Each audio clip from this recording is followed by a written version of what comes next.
Hello, hello. Come on in, everybody. Welcome, welcome, my shiny community. Let me get a thumbs up in the chat if you can see me and if you can hear me clearly. Okay. We are going to get this live stream started soon. I have a great stream prepared. So much has happened in pop culture since I last streamed, so there is a lot to cover. And of course, the fun part for those of you that are in the live is that we can answer some of your questions on the spot. So just give me a few seconds to make sure I am connected on all platforms. Black chat, thumbs up. Looks like we're good to go there. Red chat, we are good to go. Hello, hello, Kuchunga, welcome. Okay, I think I'm good. All systems go. What a night. Hello, everybody. Welcome. Come on in, my beautiful, shiny community. I am so happy to be reconnected with you guys. It's been a couple of weekends that I was not able to stream because life be lifing.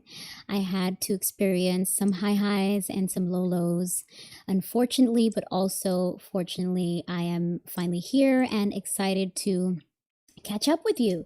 So tonight we have a lot to discuss.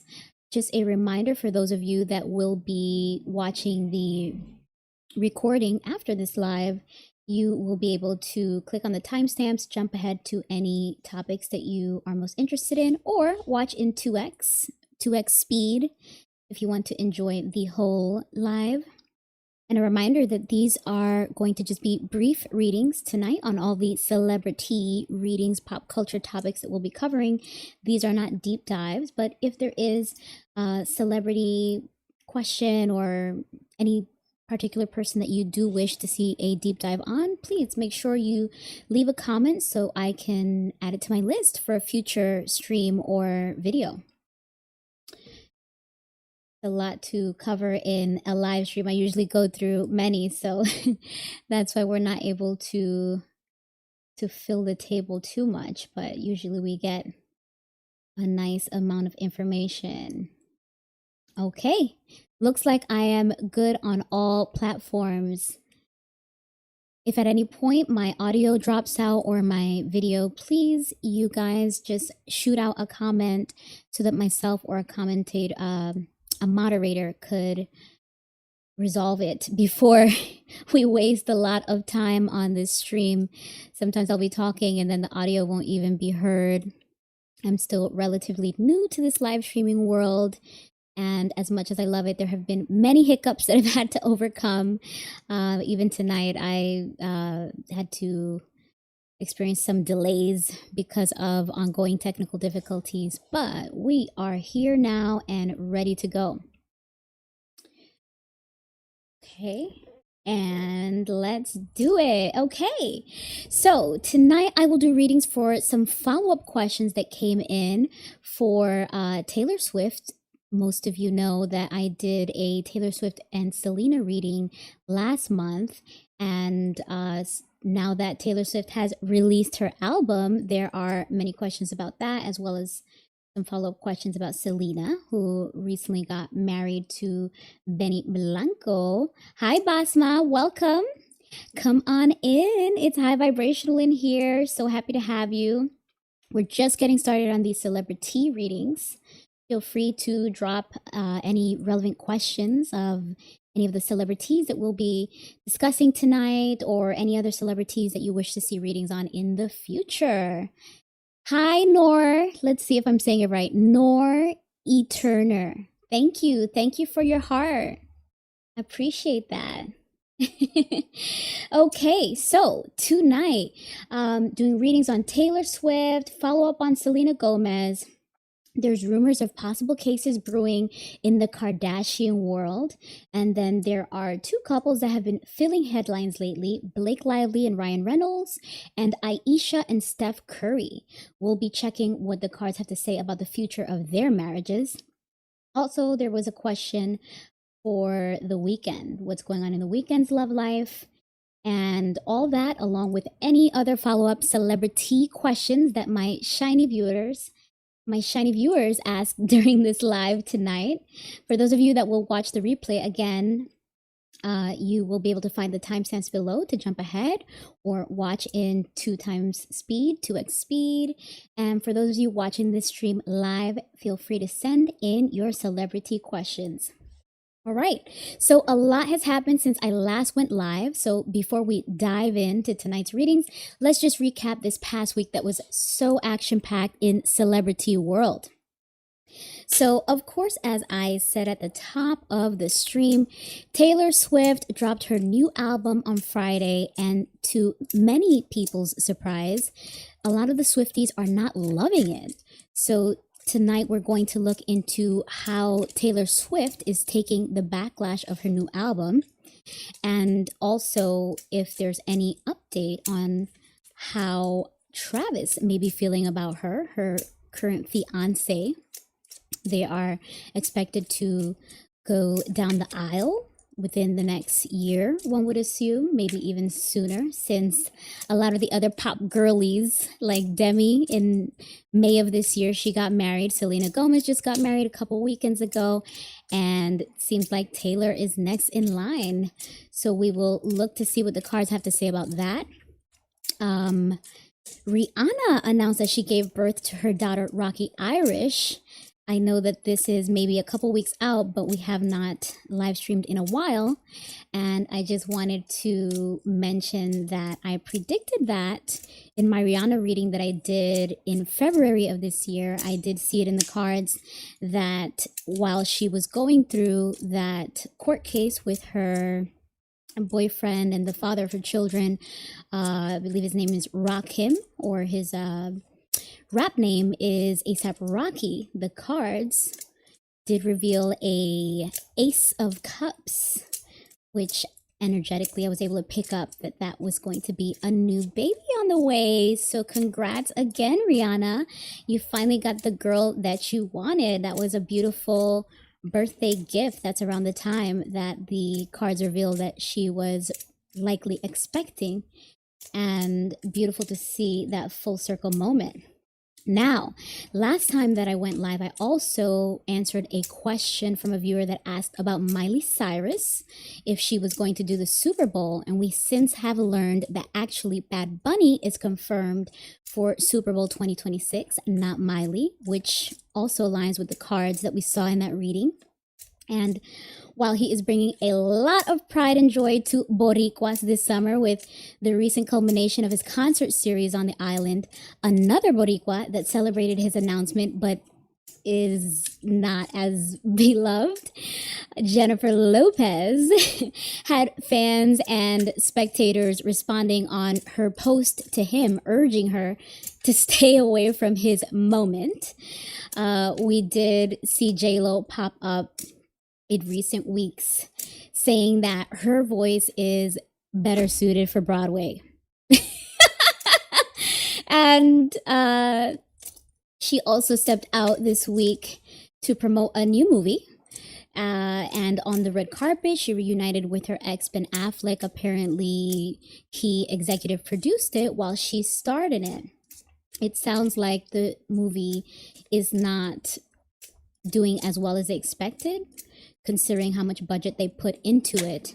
And for those of you that did join me in my last stream, you will see that I recently posted that clip of that Jennifer Lopez reading that I did that kind of goes along the lines of what we're seeing happening now, that she had the star card in reverse, meaning that that's a big concern of hers, that she does feel that her 15 minutes of fame may be drying up.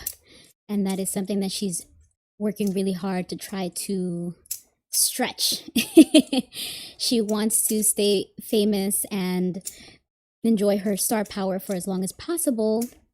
And it seems like between all of the movies, the whirlwind romances, the touring, everything that she tries is not really hitting with the general population at this time. Good luck, J-Lo. Moving on from J-Lo, her former ex Diddy, or Puffy, as he went by that name back in the day. You'll remember that I did a reading on him as well in my last stream, and we got confirmation that he was sentenced to 50 months. As the cards in my reading said, the reaction to his sentencing was that many felt that it was too short. But for those that are going by the book in terms of what the things that he was charged for, what they tend to, the minimums that those charges tend to get, some people feel that he may have been overcharged. Of course, there was a lot of sensationalization around the things that he did, the accounts of the victims versus what he was actually charged for. And so that is part of why there's a big discrepancy. But even though he got sentenced to 50 months in his RICO trial, his federal RICO trial, it seems that he may do a lot less due to time served and reduction with all of the time credits and programs to reduce his actual prison time. So just as the card said, I believe one of the last cards in that Diddy reading that I did was the Two of Wands. So I wouldn't be surprised if after deducting his existing time served, he's been incarcerated, I think, for about 13, 14 months now, plus whatever the programs and credits get him. I wouldn't be surprised if we see him out next year. So the Two of Wands representing 2 years or less, unfortunately. So that is not great news for those that were seeking a bit more justice against him. Hello, Yumarti. We are doing CelebriTEA readings tonight, but feel free to follow and keep in touch for when I am doing personal reading live streams. I usually do it either the night before or the night after. For this weekend, I'll probably do it tomorrow. Would love to answer your personal questions. Right now, I'm just giving a rundown of a lot of the things that happened in pop culture since my last stream and preparing to do a few more readings tonight on a list of topics. It looks like you're on the Black app, so there should be a list around here of a lot of the celebrities that we will cover tonight. Okay, so moving on from Diddy. Oh my goodness. Some of the biggest news last week, aside from Taylor Swift and her album drop, Life of a Showgirl, there was a melee between the rap girls. So, Cardi B girl, yes, you are the drama. For those of you on the Black app, I'm giving you all the views. She is the drama. I am the drama, she asked, and indeed she is. So Cardi B was in a back and forth mudslinging battle on Twitter with Nicki Minaj, which is another rapstress. Just want to make sure that I get a good visual on this since I haven't even opened this. I haven't heard it. I don't know the music. I just thought it was a funny cover. I like her faces on this. It's great to see someone that can laugh at themselves, right? So that's one of the endearing things about her, is that she has a great sense of humor. Anyway, back to the drama. So last week, we saw Nicki Minaj engage Cardi in a war of words that got so nasty because it started off as a battle of like, well, I'm number one and I've got the numbers and you fell short of expectations and your album's not this or that. And then it went off the rails to include insults about children and mental health and sexual abuse and just a lot of dark and dirty talk. A lot of other female rappers got involved, some of them that I don't even know. Lotto, another female rapper, she caught some strays. Let's see what my notes have here. Okay, Cardi B has a sister named Hennessy.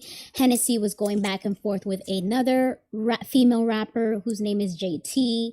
And JT has ties to one of Diddy's freak off perhaps freak off partners, all alleged. Everything you hear tonight is for entertainment purposes only. No facts, no truth, just tarot and talk, gossip from the internet streets, baby. So back to the notes. Yeah, a lot of custom strays. Ice Spice, apparently Cardi had some big blow up about Ice Spice, that there was a recording released about that. And Nicki Minaj threatened to, or was telling her, come to New York, let's, like, aggressing her as if she was saying, let's fight. Mind you, Cardi B is very pregnant. So, you know, there was a kind of calling of her bluff, since Cardi B was saying, you never have this energy for me in person. You never have this energy for me when I am pregnant. Cardi B gave her a lot of clapbacks. And we also saw that Little Kim and Meg the Stallion got vindicated, because Nicki Minaj, for the many years that she's been in the industry and received her accolades, she somewhat has built an army with her fans that support her and may sometimes go against some of the other female rappers. And at one point she went against some really other famous female rappers like Little Kim and I guess Meg the Stallion. It's all about if you know these women or not. I don't I know some of them. I don't know too many of them. I don't know the music, but it was a big deal last week. So it's just worth giving a nod to that, because all of these people are interconnected. Meg the Stallion, which I also did a reading on last time that I streamed, she popped out again with her guy Klay Thompson, releasing new content of them just to say, hey, while all of that dust settles, I'm over here enjoying love and minding my business. But found out, or the internet streets say, that Travis Kelce, Taylor Swift's current fiance, may have hollered at Meg the Stallion back in the day. And then I went down a rabbit hole and found out that the kind of girls that he used to date before Taylor are a type very different from Taylor now. So because of some of the content in Taylor Swift's album, I don't know the name of the song, but there's something about opal, opalite, and onyx, perhaps being able to point to the melanated color of the pattern of melanation that we've seen in some of Travis Kelce's exes. It seems like all of those worlds are colliding, and that's why it's kind of worth putting a record of all of these pop culture instances or occurrences. Let's see, what else is on my list? Well, I did a Cardi B reading over the summer, and this potential news kind of aligns with that. It says that for some reason her ex Offset, her soon-to-be ex or eventual ex, they're still technically married. He's doing interviews, which people aren't very happy with, but there's a rumor that they may have settled their divorce and that Cardi B may have had to pay him. It's not confirmed, but if it's true, that did come out in the cards in my Cardi B reading. And then the last thing that I've seen, some of the chatter online in the past maybe 24, 48 hours, for those of you that are Housewives fans, there was a surprise that, I forget their names, the Osefos, I believe their last name is, Wendy and her husband, I don't know, I forget his name, they just got involved in or exposed in a potential insurance fraud situation. And, you know, for those that follow Housewives and the Bravo world, they're just saying, wow, you know, finally my Housewives dedication following the series all of these years is finally paying off. So I mentioned that because somehow that has people up in arms, and I was planning a Housewives reading at some point, so I'm just teasing that in advance. I think I am caught up, so let's get started with these readings. Remember, these readings are for entertainment purposes only. No facts, no truth, just tarot. So let's see. I think we should start with the biggest lady of the night, Miss Taylor Swift. There were so many questions and reactions to her new album called Life of a Showgirl. Many of her Swifties, her very loyal and large fan base, were disappointed, which I'm not familiar with her music, so I don't really know how different it is from what she's released in the past. I know Shake It Off. I can't, that's what people say. And I know, and baby, now we got Bad Blood. But I believe those are really old songs. So I don't know how different her current music is to what she's released in the past to, get a better understanding of what could be the discrepancy between what her fan base expected and what they actually got. I only heard like a little bit on the short that I released to sizzle this live stream, so will be interesting to see what the cards have to say about maybe why was this album so disappointing, or the most common request in the viewer comments was, I'm just sorry, let me look at my notes here. It says, how does Taylor feel about the backlash to her latest album? So let's ask that question first, and then some other questions that I also have here. Viewers requested, how does Travis feel about Taylor? I guess the last reading that I did was a general energy check between Taylor and Travis, because they had just gotten engaged at that time, but someone wants a clearer or another reading to look at it from a different angle. How does Travis specifically feel about Taylor, instead of looking at Taylor and Travis? So yeah, let's get started. Spirit, how did Taylor Swift feel about the backlash to her album? I mean, I imagine she doesn't feel too bad, since she sold like 4 million, I think they said, or close to 4 million. It's not much to cry about. So let's see what the cards have to say. Okay, too many fell out. Let me just see, just in case it comes back out. 4 of Swords. Looks like she's resting easy. This could indicate that she is unbothered. But let's see if I give it a... Let me actually give it a good riffle shuffle here, just to re-energize the deck. Ooh, there we go. Okay. Spirit, how does Taylor Swift feel about the backlash to her new album?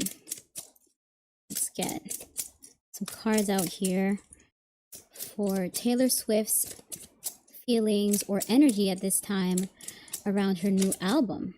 Okay, did something flip over here? Let's see. Okay, so we have the World card in reverse. Making sure you guys can all see it. World card in reverse. So this could represent the internet. Let me just move this here. I can't even see my screen. Important. Okay.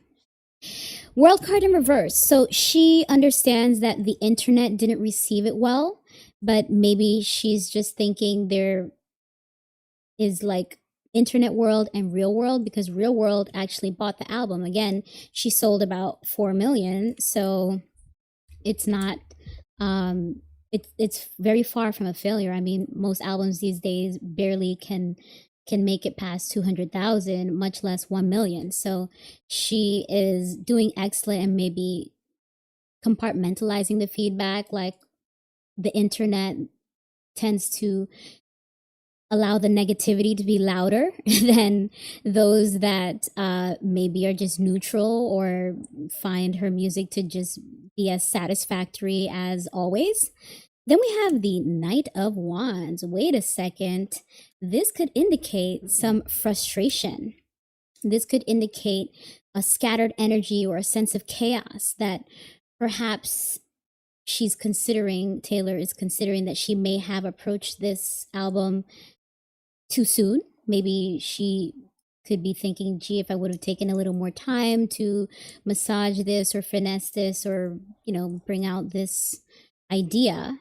It may have had a different reception, but this card is now kind of changing the perception I had from the first one. Let's continue here. Four of Cups. So this is a sense of detachment after a period of reflection on something that was meaningful to someone, a period of reevaluation. You're now assessing that I actually don't need that anymore. So looking at this series of cards, it's looking like Taylor may feel like she doesn't need the favor of the internet opinions anymore. She understands that people will be passionate about their opinions and their ideas, and especially online, but she kind of doesn't care with this Four of Cups in reverse. She is detached from that.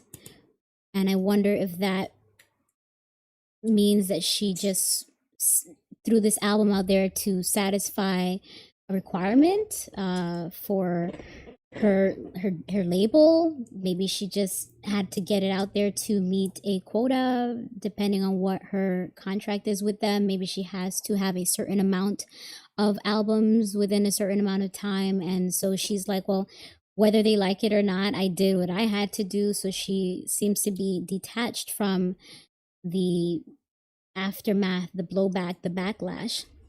Let's continue here. Oh yeah, she is confident.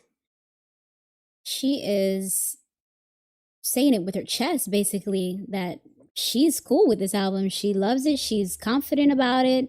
The Queen of Wands is very courageous. She's outgoing. She's warm, joyful.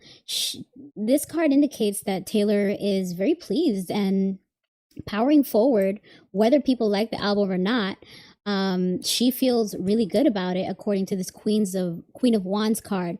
She's actually even fired up and energized, if this Queen of Wands card is accurately depicting her energy. She, again, seems to feel good about getting this off of her plate, or satisfying this requirement to put that album out there, whether people like it or not. Let's see. Uh-oh, my piles got mixed here. Let me have a look at both, because I forget which pile was. It looked like they were kind of overlapping. So here we have the 10 of Pentacles, and it's in reverse. So that speaks of some sort of failure to a long-term financial goal or wealth building. This could be sort of lack of resources, or again, any sort of financial challenges, which it's hard to believe if she has sold so many copies that would mean that they fell short of their expectations. It seems like she's hitting the mark for what's expected of Taylor Swift. But perhaps this is stating that indeed the motivation behind releasing this album was financial, that she just needed to satisfy a debt, perhaps a long-term contract or debt that she had with her label, her management team. I'm not in the music industry, so I forget the terms, but it seems like, again, this is about recouping somehow, recouping this long-term financial expectation. This came out of this pile, the Devil. I'm not going to accept this one because it seems like I may have just knocked it over when I was reading the earlier cards. Let's get a few more out here. For those of you just joining us, we are in the middle of a reading about Taylor Swift's reaction to the backlash that she received for her recent album. So here we have the Queen of Cups. Yeah, so this is actually continuing with the idea of the Four of Cups that we got here. This is perhaps a lack of compassion, or a lack of emotional investment, detachment. Again, we keep getting emotionally detached, that this wasn't a passion project for Taylor. She kind of just had to put it out there to satisfy some obligations, it seems. The Magician in reverse. So this indicates someone who may be manipulative, or someone that may not be taking advantage of all of their resources, which we saw some indication of that here in the Ten of Pentacles. So I wonder if this is trying to say that Taylor didn't get to work with who she wanted to work with on this project. Maybe because it was done in a rush, like she did this album in a rush. I believe in some of her press run interviews for this album, she said that this album was about, you know, the behind the scenes of after she'd come off stage, what it was like for her. The cover of the album is her in the bathtub wearing, you know, glittery, costumey stuff. And it's, you know, her basically, I think they said that she was running back and forth to Sweden to record some of this album while she was touring in Europe. So her rushing to get it done may have limited who she could have worked with on this project. So this idea of limited or lack of resources and not using the full breadth or the full offering of potential resources. In this case, it would be the people that she could have worked with, the potential producers, the potential writers. Because it was so rushed, she may have cut her options short, or maybe there's something behind the scenes that didn't allow her to work with the people that she's worked with before. Maybe there could have been a creative change in direction that she either wanted to explore or had to explore for, again, some sort of obligation with her label or management team and whoever plans, you know, what's to come next for Taylor. Interesting. I didn't expect to see that. And then we have the Six of Cups here. So this indicates a sort of nostalgia, returning back to something that someone loved, something or someone that someone loved or misses or is yearning for. Swifties, if you guys are in this live, tell me, does this music, is it reminiscent of anything she did in the past? Because it sounded like a lot of the backlash was because it was a bit of a departure from what is usually heard from her. For those of you that do listen to her music, this Six of Cups, this returning back to a time or a place of nostalgia of something that someone missed, it doesn't seem to align with the current you know, opinion or backlash that the album received. It seems like she must have done something different. Or maybe she did return to something in the past that, because it's such a distant past, I think this is a double-digit album for her. She's just been doing music for so long, I guess. Maybe people have forgotten that this is the sound that she perhaps explored earlier on in her career. The Six of Cups. Let's actually try to get some clarification on that Six of Cups, because I'm not seeing how that aligns. Oh, the Emperor in reverse. Okay, so Emperor in reverse, for those of you that are watching it on the red app, let me just give you the full visual. Emperor in reverse. So this is going against the business. So maybe, again, there was a conflict, a creative conflict, where Taylor wanted to go in one direction and her business machine, again, she's big business. Taylor Swift is big business. You're selling an album that people apparently don't like and it's doing 4 million. That's big business. So her machine, her team, her label or management, they wanted to go in one direction while Taylor wanted to go in another. Maybe it is something that she's always wanted to do and the business wanted her to go elsewhere, but ultimately the business is still winning. I mean, she's with UMG, right? She's with what's the name? Starts with the R, Republic, which is also the same label that Drake is with. and they were actually under fire for a while because Drake was suing them for a defamation case slash something to do with his contract renegotiation. But Drake's another big money artist for that Republic UMG label, and with that kind of risk and financial pressure at play, I'm sure that Taylor's album was really important to the business. We can think of this representing UMG along with her personal management team and all of the stakeholders that help plan all of Taylor's music and business moves. It was very important for them for this album to do well while that legal pursuit from Drake was advancing. And recently that Drake lawsuit actually got dismissed. So I'm sure it's like it's two W's for UMG where they got a big bag with Taylor, you know, big money with this, all of the sales that this new Taylor Swift album did, as well as having the relief of that Drake lawsuit currently not proceeding, although they might try to appeal. I still would like to get just a little more clarity on this reading. So let's just pull out a few more, Spirit. Let's continue to see how Taylor Swift feels about the aftermath of her recent album to conclude this reading. Hi, Suni. Thank you for the follow. Come on in. It is high vibrational in here. Did this want to come out? Oh, wait a second. Interesting. The Seven of Pentacles in reverse. So this could indicate someone contemplating their investment. Let me show it to you guys upright first. Seven of Pentacles is someone reflecting or reevaluating their original investment.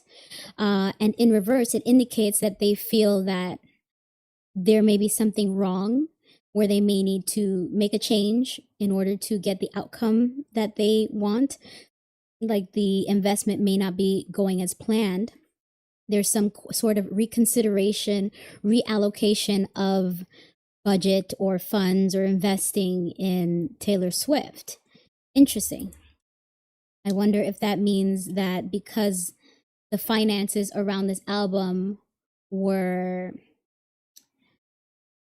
high stakes or important, it would indicate where her label or management team would continue to invest or divest in the future, because this card would indicate something about divesting, taking money out of this to put it in that instead.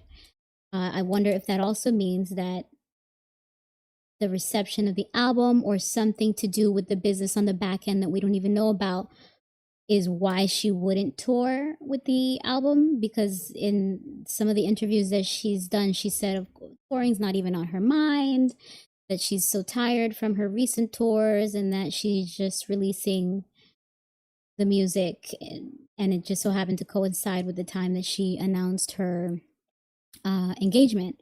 Let me pull a few more cards here. Ooh, wait a second. Five of Cups. This indicates a sense of disappointment, sort of grief for some loss, although one still has things of value in their life. There's a dwelling on a loss here. I wonder what that could be. Usually with the Suit of Cups, that's something emotional, but it could also just be, having to do with something creative, something of value and significance and importance to someone. So we are again getting indications of mixed desires between what Taylor wants in her life at this time versus what the business wants at this time. And maybe Taylor feels a sense of pressure, and that's where this somewhat of a sorrowful energy is coming from, of like, gee, here we go again, and have to deal with the pressure of expectations, not only around this album, but of what the business would want me to do with what they've invested in me and in this, and people constantly asking about the touring. when I just want to focus on the more heartfelt things in my life, like her personal life. Interesting. Let's get a final card out here. Yeah. There is an illusion of a lot of choices or options in Taylor's life at this time, where she would probably want to take advantage of this or that, or try this, try that, not necessarily knowing if it'll be better or worse off. But it seems like Taylor wants a change with this Seven of Cups in reverse. Taylor Swift seems to want a change. I don't know if that means a change in her label, if that means a change in her lifestyle.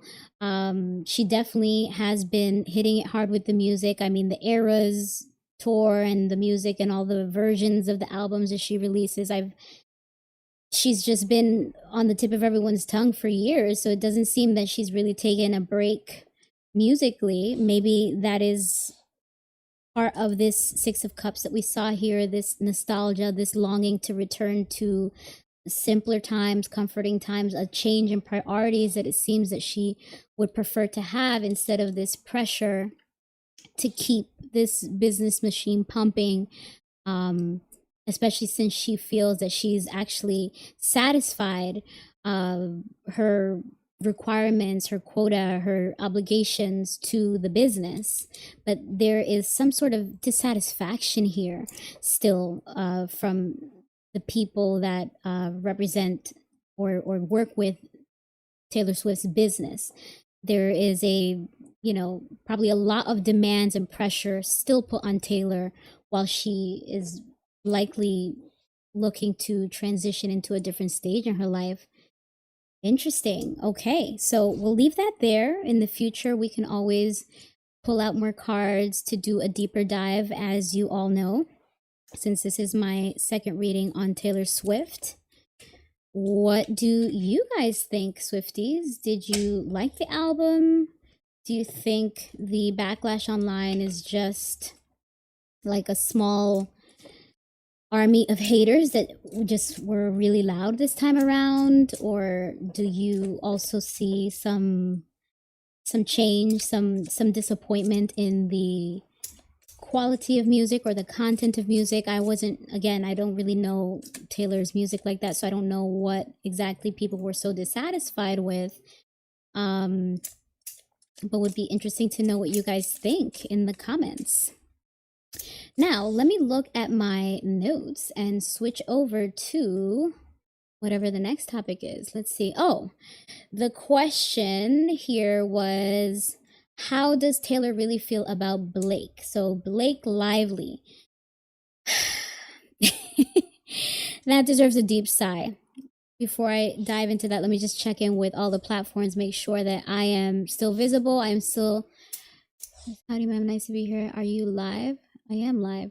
Po Pink. Yes, darling, I am live. Thank you for joining me, Po Pink. And Yo Mama 96. Thank you for joining. I am live. I just couldn't see your messages because I was in the middle of the Taylor Swift reading, but now I am transitioning into this other question that came in about how does Taylor Swift really feel about Blake Lively? So I'm going to pause for 1 second and make sure that I am still visible on all of the platforms. I'll be right back. All right. After a batch of technical turbulence, it seems like we are good on all platforms. So let's resume the CelebriTEA readings. I just finished the reading on Taylor Swift and her new album. So let's transition into this follow-up question where a viewer asked, let's see, what's it say? They said, how does Taylor feel about Blake? And will Blake and Ryan stay married? So this is, again, speaking of Blake Lively and Ryan Reynolds. I do not know much about them. I don't follow them. I only understand that there were a lot of legal issues for them this year. Blake and Ryan seem to be actors, and Blake brought I believe it was a sexual harassment lawsuit against a director that she recently worked with on a project, and there was some drama behind it because there were conflicting accounts of who really did what. Blake Lively is also one of Taylor Swift's many celebrity friends, and the Swifties said that one of the songs on Taylor Swift's new album may have been a nod to, what's her name, Blake. Sorry guys, this is a lot of new people that I don't really know much about, so I'm just trying to keep up and get it accurate. Apparently, Taylor Swift's one of the songs on Taylor Swift's new albums may have been directed or about Blake Lively, and so what did that say?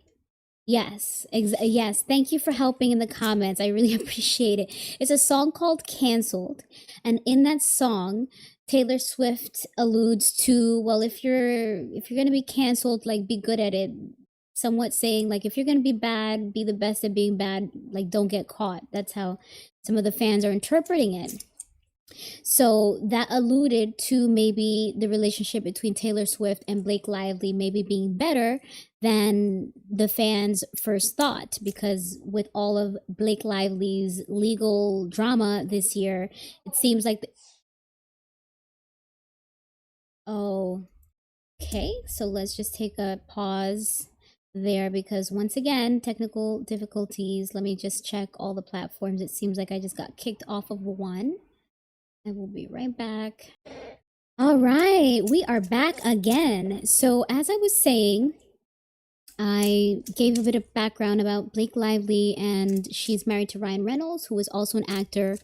And because of the content of one of the new songs on Taylor Swift's new album, there was a change in perception of those that follow Taylor Swift and her world in terms of what her relationship with Blake Lively may be at this time, what Taylor Swift's relationship with Blake Lively may be after that canceled song. So this reading that was requested, let me just look at my notes again. It says, how does Taylor really feel about Blake? And then we'll ask the follow-up question. Someone asked, will Blake Lively and Ryan Reynolds stay married? Because with all of the strain and pressure of this legal battle that they are in this year, many wonder if it's having an impact on their marriage. So let's get started. Spirit, how does Taylor Swift feel about Blake Lively? Let's get some cards out here. Okay. Oh, petty. Okay. The Five of Swords. This indicates someone that wants to win at all costs. Someone who may be playing dirty to get ahead or stay ahead. This could also be someone that may feel defeated and wants to walk away from a situation. Either way, that is not the most positive card to start this reading out. Let's see if we can get some more clarity here. Okay, the Six of Pentacles. So it seems like Taylor may feel like Blake takes more than she gives to her life, and it may actually be a threat to her brand, and her brand is connected to her money, her income, her business, because the Six of Pentacles indicates an imbalance between the give and take. So this seems to be communicating that Taylor may not feel that maintaining a relationship with Blake Lively is really to her advantage. It may be a disadvantage. It may actually be hindering or hurting her in terms of image, brand, financial opportunities, because of course Taylor Swift's image and brand contributes to her business and her coin and her connection with her fan base. Sorry, let me just make sure I am centered here. So far it seems like Taylor Swift feels that she could actually do without this relationship with Blake Lively at this time, that she may be a liability, a risky friend or relationship to keep at this time. She could do without it, and Taylor doesn't care if it looks bad. Like, again, this Five of Swords indicating wanting to come out ahead of a situation no matter how dirty it is, indicates that she doesn't really care if Blake Lively feels a ways about it. She knows that it's just not good for her. Taylor's looking out for herself and her coin. We have the Magician card in reverse again, for those of you that saw the Taylor Swift reading that we just did. This is the second time we're getting this card out, that indicates someone who could possibly be manipulative, narcissistic, or not taking advantage of all of the resources and potential at their disposal. So, again, continuing with the theme so far of the reading, that Taylor feels that Blake Lively does not necessarily assist Taylor in advancing her business motives or personal life goals. She could do without her. She doesn't help her manifest the kind of life that she wants. Blake Lively is a bit of a hindrance, or again, a disposable, could do without her kind of friend. Geez, kind of harsh. Sorry, guys. I don't know these people. I'm just reading the cards for you. So then we have the Queen of Pentacles in reverse. This indicates someone that has an imbalance between their work life and their personal life. Meaning, usually this indicates someone that cares more about their work and their business and their money, and does not prioritize their personal relationships as much. They care about the bottom line and making sure that the things that they invest their time and energy in contribute to that. This could also be someone who is materialistic, or we can even extend that to mean someone that might be superficial. So this might shed light on either Taylor's priorities and energy, or what she thinks of Blake. Maybe Taylor Swift thinks these things of Blake, that Blake is superficial, Blake is materialistic. On the flip side of the first meaning of the card that I gave, it seems like Taylor does not prioritize Blake, since that doesn't align with, again, what's best for Taylor's business and bottom line. Seems like that pretty much answered the question. Even though it's harsh, it answered the question, but I'll continue going. Yikes. So now we have the Ten of Wands. And this indicates, sorry, wait, let me make sure I'm still live on all platforms. I am. Okay. So this, okay. Oh, there's a comment that just popped up. Okay. Oh, welcome, Carrie. I'm sorry that your cat died. We're in the middle of some celebrity readings. Hopefully, if you stick around, some of these topics may help cheer you up, get your mind off of things. If not, you're welcome to follow and pop back in for one of my personal reading lives, where I would love to be of any help or guidance to connect you with any answers that you may be looking for in personal questions, personal readings. But this stream is dedicated to my CelebriTEA readings, where I'm answering a lot of your questions around celebrities and pop culture topics. Feel free to share any question that you may have in relation to some of these topics, or again, pop back in for a personal reading. So back to this, we're in the middle, for those of you just joining, we're in the middle of a reading about, we just finished a Taylor Swift reading, and we're in the middle of a reading about how does Taylor Swift feel about Blake Lively. So far, she could do without her. So we got this Ten of Wands card in reverse. The Ten of Wands indicates burdens, such heavy burdens that you need to take some off your plate. You actually need to get rid of the things that are not essential. And this continues with the theme that we got in these earlier cards, that Taylor Swift very much feels that she could do without Blake Lively. She doesn't benefit her. She's a liability. She is dead weight. Blake to Taylor is someone that Taylor can and should do without, because she doesn't help her with her goals and priorities, which seems to be very business motivated, very or business focused, I should say, very much about making sure she protects her billionaire brand. Hi, Don. Welcome. If you have a question in relation to these celebrity tarot readings that I'm doing today, sure. Currently, we're in the middle of a Taylor Swift, an adjacent Taylor Swift reading, because I just did a Taylor Swift reading about her album. Now we're doing a reading about how does Taylor Swift feel about Blake Lively, who is an actress, and many of the Swifties, Taylor Swift's fans, at one point understood them to be friends, and now it's questionable because of all the legal drama that Blake Lively has found herself into. So if you have a follow-up question on that world, or it looks like you're on the Black app, so you should see here a list of a lot of the readings that we'll cover tonight. Feel free to put your follow-up question, and I would love to incorporate it, if not in tonight's readings, in a future live stream. And personal readings will also be on a separate live stream, so feel free to follow, and I would love to help lend guidance to you with your personal questions as well. So continuing with this reading here, we've already established in many of these cards that Taylor Swift feels that she could do without Blake Lively. She is dead weight. She doesn't help her. She hurts her. She hinders her.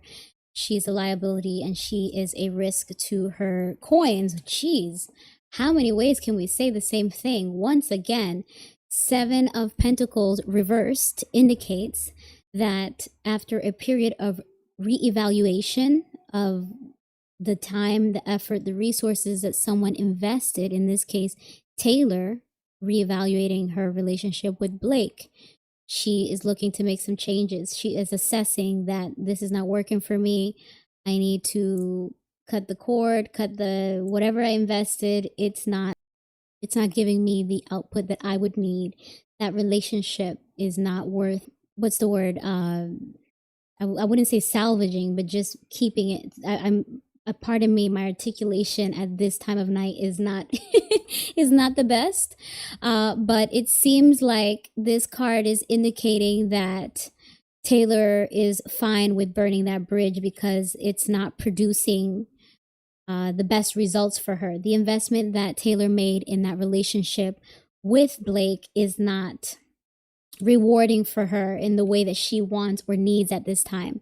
So again, continuing in the theme of the many cards echoing that Taylor can do without Blake, I almost feel like I don't even need to continue, but just to fill these 2 spaces, let's just get 2 more cards. Yep, it goes against her business. We have the Emperor card in reverse.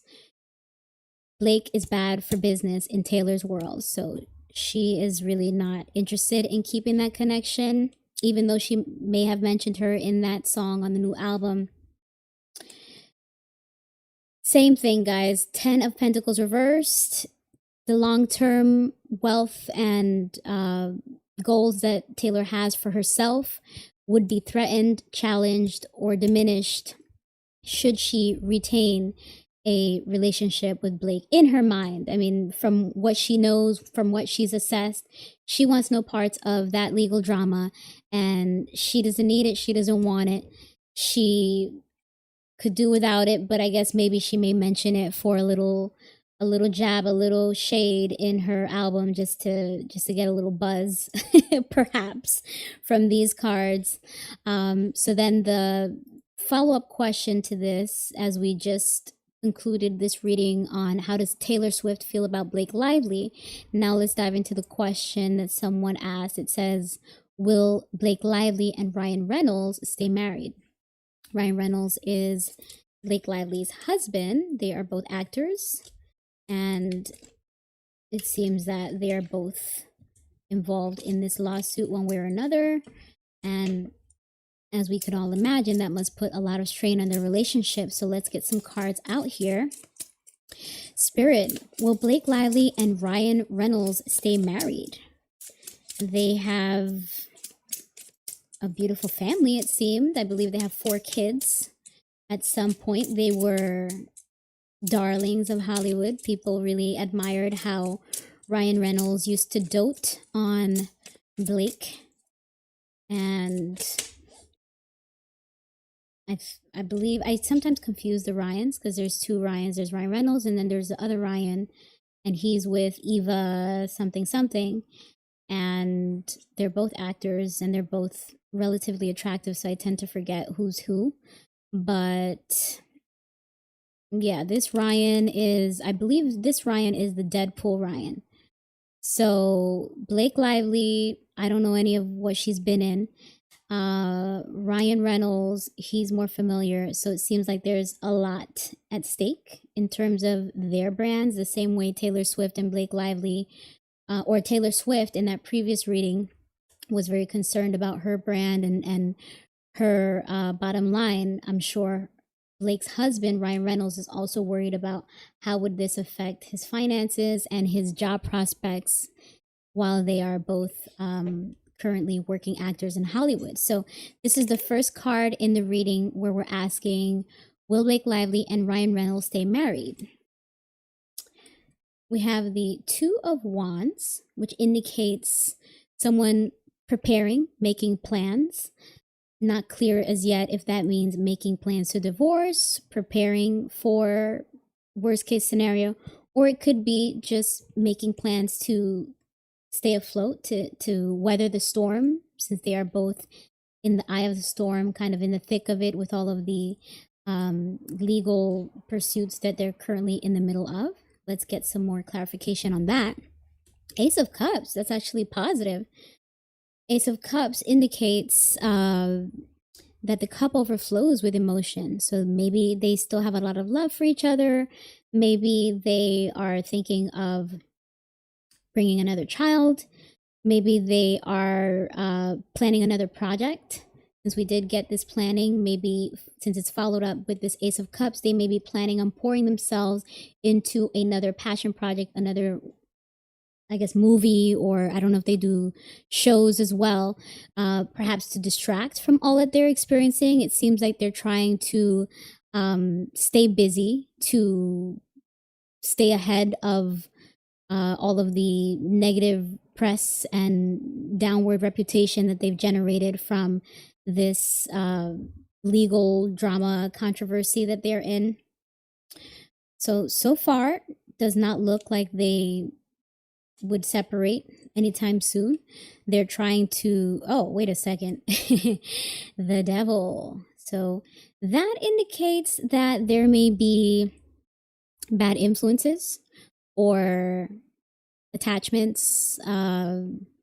Maybe they are very codependent on each other, or maybe they are very dependent on their image for their industry. So as actors, they really want and need this marriage to work for them to continue to be whatever typecast they tend to be, I imagine. Again, I'm not familiar with their work. I'm just going by the energy of this card. So perhaps their dedication to maintaining that image as well as their career, like their standing, is contributing to their motivations to keep things afloat, even if behind the scenes they may be experiencing some strain. They seem to be both on the side of let's make this work because we need each other. Again, there's a sense of codependency and emotional overflow, and planning together, planning, preparation, weathering the storm so far from these cards. Okay, 7 of Swords. Ooh.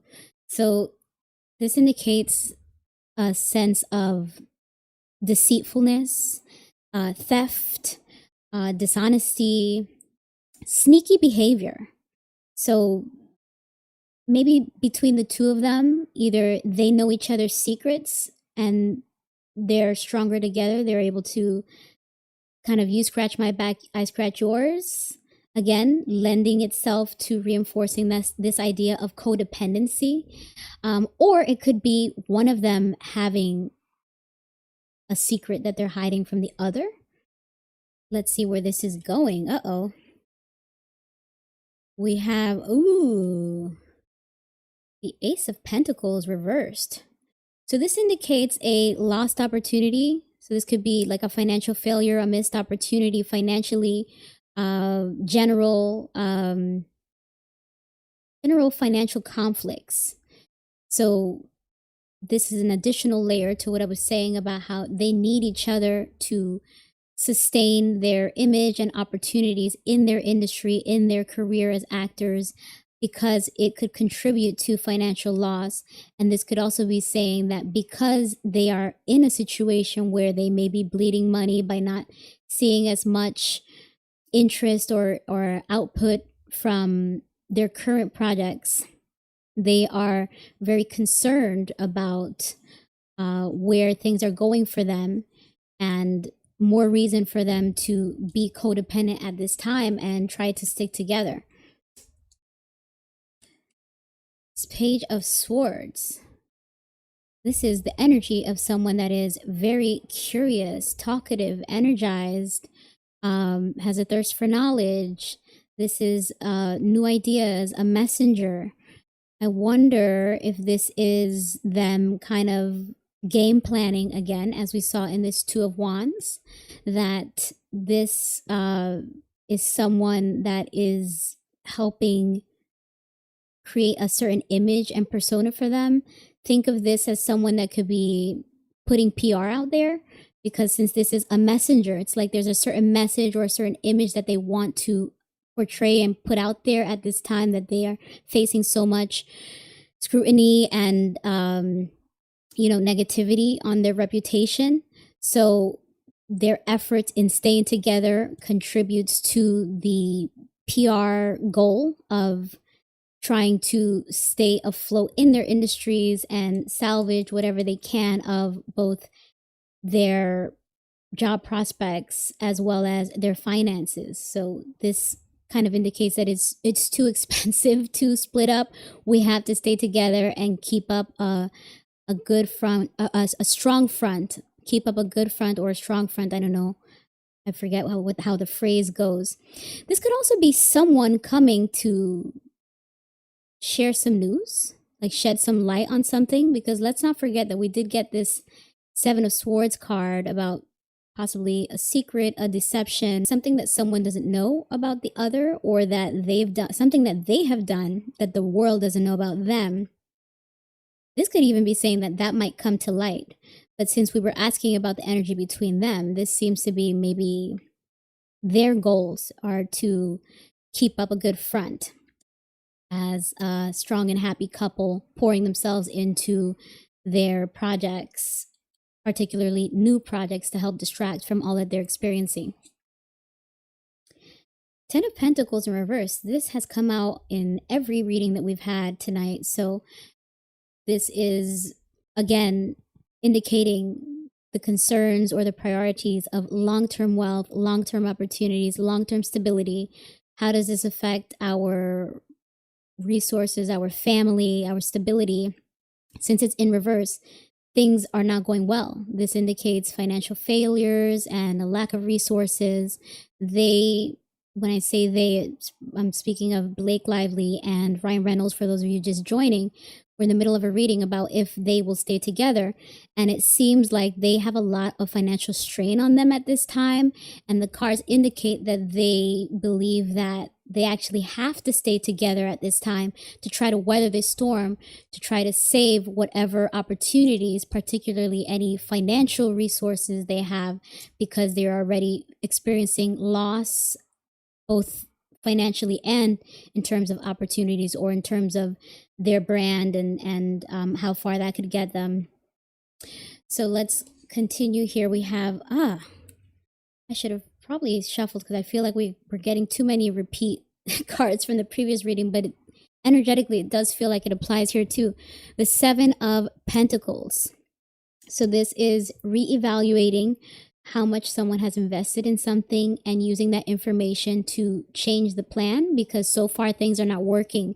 Things are not going to lead to the outcome, the results, the bounty, the rewards that someone initially expected. So this change of plans once again repeats this idea of a sense of urgency and I don't want to say neediness, but going back to what I said here with the devil card, just a sense of codependency. They need to stick together at this time to go through all of the challenges that they're facing. So it seems like divorce is not really on the table for them at this time. They are just trying to stay afloat, and they have bigger fish to fry than to be fighting with each other publicly or separating publicly. It seems like at this time they're stronger together. I'm kind of, sorry, I'm curious to see. I was going to end it there, but let me just see. Yeah, the finances. Let me see if this is going anywhere. Yeah, let's leave it there, because all cards indicated, like, it kind of repeated the same message over and over again. So, to answer that question from my beautiful shiny viewer, it looks like at this time, they, being Blake Lively and Ryan Reynolds, are looking to stay married and weather this storm together. So, good for them. Good luck to them. And hopefully they get on the other side of all of their legal issues. So, let's see what the next question is. Oh, this is a question. This was a request from Smile is Key. Smile is asking for a follow-up reading on Selena Gomez. Remember, Selena and Benny Blanco recently got married a couple of weeks ago. They had a beautiful ceremony, and Smile is Key is suspicious. Smile is Key wants to know, is Benny Blanco, his real name is Benny Levin, is Benny with Selena for money? Ooh, is Benny Blanco with Selena for money? Now, the reading that I did before, it didn't really indicate that, but all tarot readings are usually a good measure for reading the energy at the time. So things can always change. It doesn't hurt to do another check now that they're married already, if the energy or the motives have changed from either party or either side. And then there's a follow-up question as well here, where Smiley's Key is asking, how do their families feel about each other?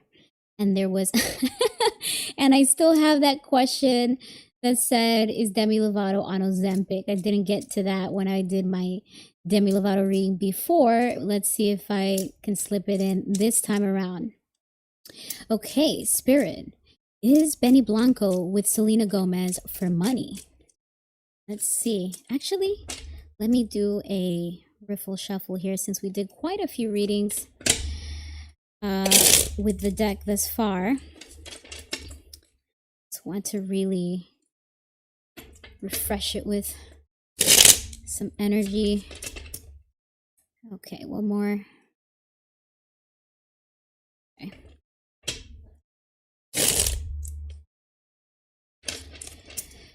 Spirit, is Benny Blanco with Selena Gomez for money? Recently married Benny Blanco. Okay, so the Hanged Man in reverse. This indicates someone who is not willing to relinquish control, not willing to let go of a situation that they were supposed to surrender and sacrifice in order to allow things to go with the flow. So someone is perhaps feeling stuck between Benny and... One second. It looks like I have another interruption, technical issue.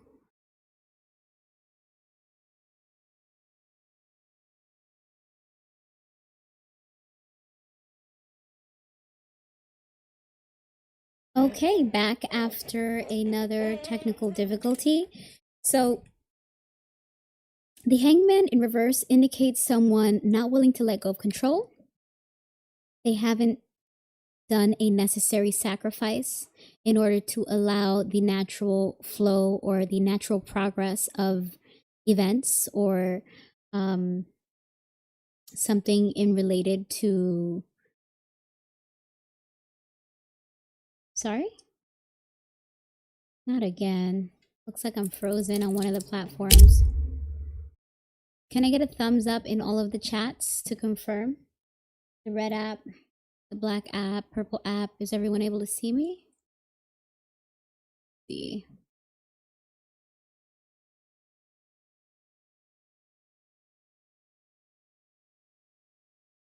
It's a rough night. Gee. Technology is not on my side tonight. All right, we are back. Thank you for those of you still in the live, or for those of you that will watch this recording. I appreciate your patience and understanding. A lot of these things are out of my control. Similar to the meaning of the hangman, which indicates that you are supposed to sacrifice and surrender to things that are out of your control in order to allow the positive flow of things and progress in your favor. But in reverse, the hangman card indicates someone not willing to relinquish control, fear of letting go, perhaps feeling like a victim, this need to retain control, and this resistance to change creates delays. So not clear as yet what that means in terms of this reading that we're doing on Benny Blanco and Selena Gomez. Someone asked, is he with her for the money? Let's get some more clarification. The King of Wands reversed. So this is someone who is stubborn, maybe has unrealistic expectations, someone who is very angry and frustrated, someone who is impulsive, someone who is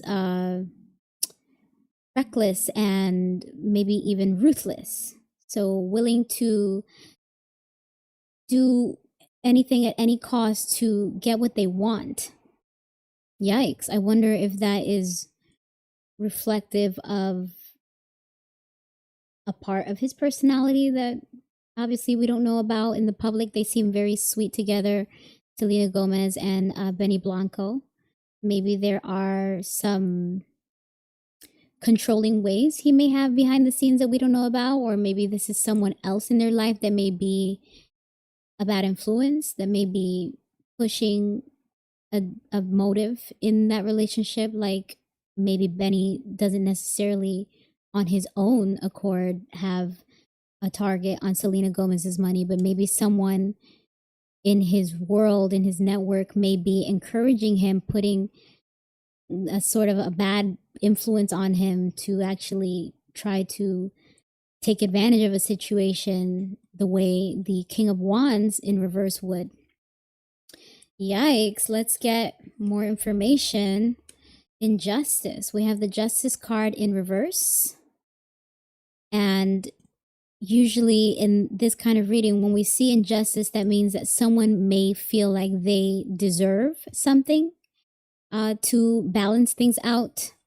So interesting. Maybe there's an imbalance in their relationship that we don't know about, or someone seeking a sort of, not necessarily vengeance, but just to even the score. If someone is keeping score and has some sort of like not a vendetta, but just the energy of someone that's fired up and just feels like, I'm going to get you back, kind of.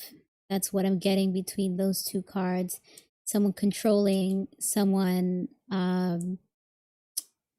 ruthless, willing to do whatever it takes to get their unrealistic expectations and goals met, and kind of unfair, kind of imbalanced.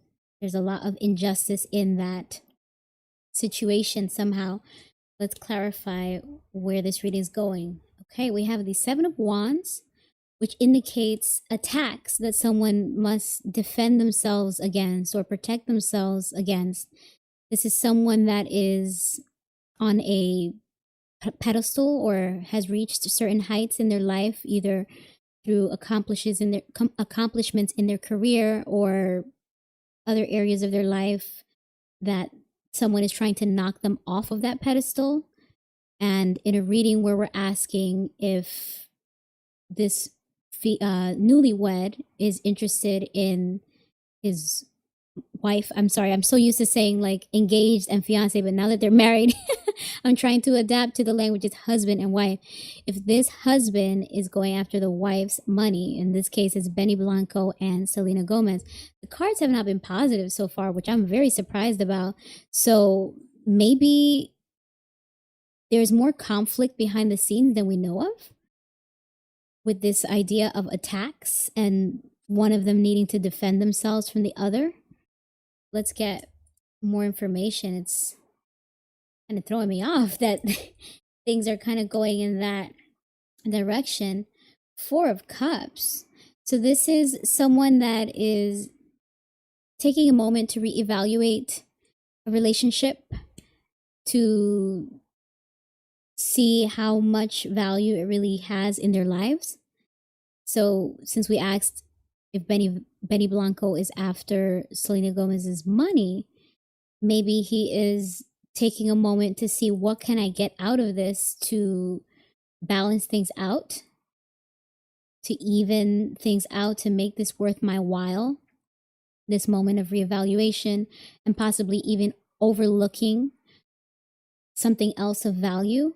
Because for those of you that know the Rider-Waite-Smith Tarot, the Four of Cups usually shows someone reflecting upon the three cups that they have and perhaps even missing the fourth cup. Oh, there it goes. The fourth cup that the universe may be trying to offer them. There's a sense of disinterest, a sense of apathy. Like, this didn't really work out so well. So do I really even want more of that? Or do I even care what may be behind magic door number 2? Or do I care about where else this could go? Or do I just want to cash out now, if we're thinking about it in terms of someone trying to see what kind of value can I extract from this relationship at this point, or is it worth it for me to stay in it long term and get more out of it? Yikes. Did not anticipate seeing these cards. Five of Pentacles. Oh no. I believe that we saw this card before as well in the other reading I did on Selena Gomez and Benny Blanco before they got married. We saw this card, which indicates hardships and struggles, both financially as well as with health. And in that reading, it seemed to be pointing to something to do with mental health. And now that we're seeing it again in the context of the motivations of a new marriage, it's concerning to imagine that either the exchange between the two of them may contribute to this hardship or setback and struggle in health, or hardship and struggle in finance. This may be a concern after all. Wow. Did not see that coming, but it's kind of a full circle moment when I connected to that last reading that I did on them. One of the most popular cards of the night, the Magician reversed, indicating someone that is manipulative, possibly even narcissistic, someone that's possibly even narcissistic, using their skills, their power, their charms, their knowledge to manipulate the other person into their goals, their preferences, whatever it is that they have set their sights on in this relationship for. Again, for those of you just joining us, we're doing a reading on Benny Blanco and Selena Gomez. A viewer asked, is Benny Blanco with Selena Gomez for the money? And a reminder that these readings are for entertainment purposes only. No facts, no truth, just tarot. So let's finish up here on this reading. Oh, wow. The Devil card. And this indicates bad intentions. Bad intentions and attachments. So perhaps there is a desire for money and greed and, again, manipulation. I'm a bit stunned, to be honest.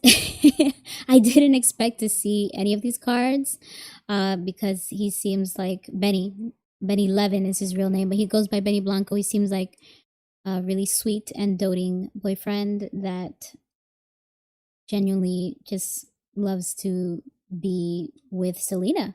And if there is any truth to this, which again, this is for entertainment only, there's any truth to this, that he is actually looking to extract value from the relationship, perhaps in the form of not just financially, but also just to be controlling and manipulative, and perhaps has another side to him, that he may have some conflicts behind the scenes. He may be confrontational. He may be attacking her, trying to knock her down from the high position that she currently holds in pop culture, as she's a pop star, singer, actress.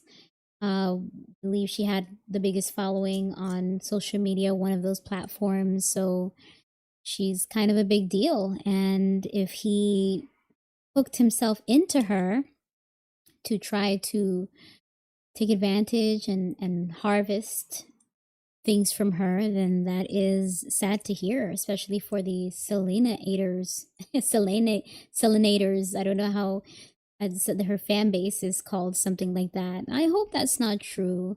Let's reverse all these cards and let's just ask the universe to remove any potential negativity from their relationship. I hope that they, since they're newlyweds, I hope that they have a beautiful, long future union ahead of them. I hope that it goes really well for them for many, many years. May they enjoy love and all the good things. But if not, Selena, watch out. Make adjustments. Stay on your toes, girl. Okay, so let's change the energy. Let's change the topics. Let's change decks, actually. Kind of, the energy on this deck is kind of wearing down. Let's change decks. Since we just spoke about Selena, it's a good time to ask a question about, sorry, let me put this away properly.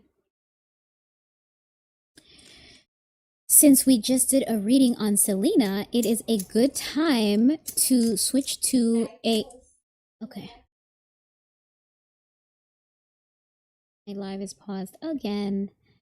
Okay, we are back. And we have simplified this multi-stream since I was having issues on one of the platforms more than others. So let's just make sure, thumbs up in the chat if you guys can all see me, and I will continue with the next reading. Hi, welcome, come on in. It's high vibrational in here. Let's see. All right. Okay, so since we just did some Selena Gomez related readings, let's transition into a related question from a viewer about one of her exes, The Weeknd. So Shantae has been asking a few questions about The Weeknd's love life. Hi, Shantae. So I actually did a reading on The Weeknd for you at the beginning of the summer, and it's just taking me forever to catch up with my backlog of pre-recorded readings. It's a lot of work behind the scenes, all of the editing that it takes to get all of these recordings out to you guys, with all of the pretty bells and whistles that I like to incorporate for my brand and my channel. But what I am going to do is actually, I haven't released that video yet. I'm aiming to release it for a month, but I'm going to pick up from where I left off at the end of that reading, because I took a look at what were the last few cards there. And I have like a deeper dive that I'm going to do on those cards. And then maybe we can pull a few fresh cards to get a updated reading on the energy around the Weeknd's love life, since, as I was explaining before, the tarot cards are usually a good idea of what the energy at the time is. But since I did that reading so long ago, it's worth to do an updated read to see how the energy or the events in the Weeknd's life have changed. So let me pull all of the cards out first. Okay, Shantae, so these were some of the cards that came out towards the end of my full deep dive reading on the Weeknd that I did for you. So the first part of the reading, of course, you'll see when I upload the video. But in this last part of the reading, we got the Five of Swords, which indicated a bit of conflict that is perhaps rendering no winners on either side, because the Five of Swords usually indicates someone looking to win at all costs, someone that may even be petty. Let me just show for those of you on the Red app. This indicates someone willing to go low in order to reach their goals or their outcome, their desired outcome. It can also reflect people that someone that has a sense of defeat in a situation. So this indicated some turmoil that would lead to what I can now interpret as a potential breakup, because I believe your question on the Weeknd, let me actually give some background there. For those of you just joining us, we're doing a continuation of a reading on the Weeknd's love life, particularly his current situation or relationship. He has been connected to someone named Simi Khadra. There were rumors that they may have even gotten engaged, and it's a bit messy because she's connected to some of his ex-girlfriends, such as Bella Hadid and Selena Gomez, who we just did some follow-up readings on, or some related readings on Selena. And Shantae feels that since Simi comes from a privileged background, that she may be very financially motivated, and she feels that Abel, who is the Weeknd's government name, Abel's family may not like her for him.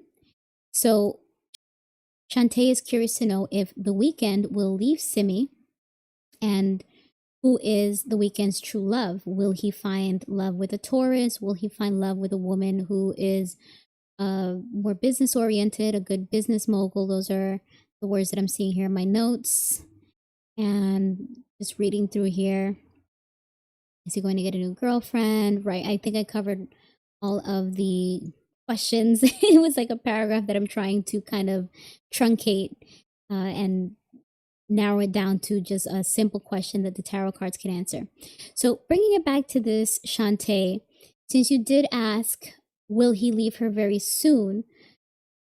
This tower moment, it could be a breakup. This could indicate that because there is some conflict brewing, a sense of argumentative environment, or the way that they're relating to each other.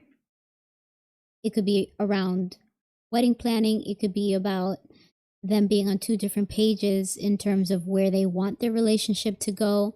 But there is some kind of conflict in the Weeknd's love life that does lead to this tower moment that could be a breakup, that could be also something unrelated to romance, but it affects his personal life. For example, if something happens with his business life, which he just finished touring, if there's something behind the scenes with his business that's not going good, that unexpected rug pull could contribute to more turmoil in his personal life that would indirectly impact or be the catalyst for a breakup or additional strain. So tower moments are usually unpredictable and hard to pinpoint if it's exactly a breakup or not. But because we are in the context of a love life reading, it is likely that it's indicating, if not a big breakup and blow up, it's definitely at least some major surprise that someone didn't see coming. It could be infidelity, it could be an oops baby, it could be someone got some long-term illness like cancer that it makes someone change their decisions on if they want to proceed with a long-term relationship with that person. Unpredictable, but it does indicate trouble in paradise and something to come that is conflictive, difficult, unforeseen, and unexpected. Then we have the Nine of Wands, which is about perseverance, resilience, a desire to see things through to the end.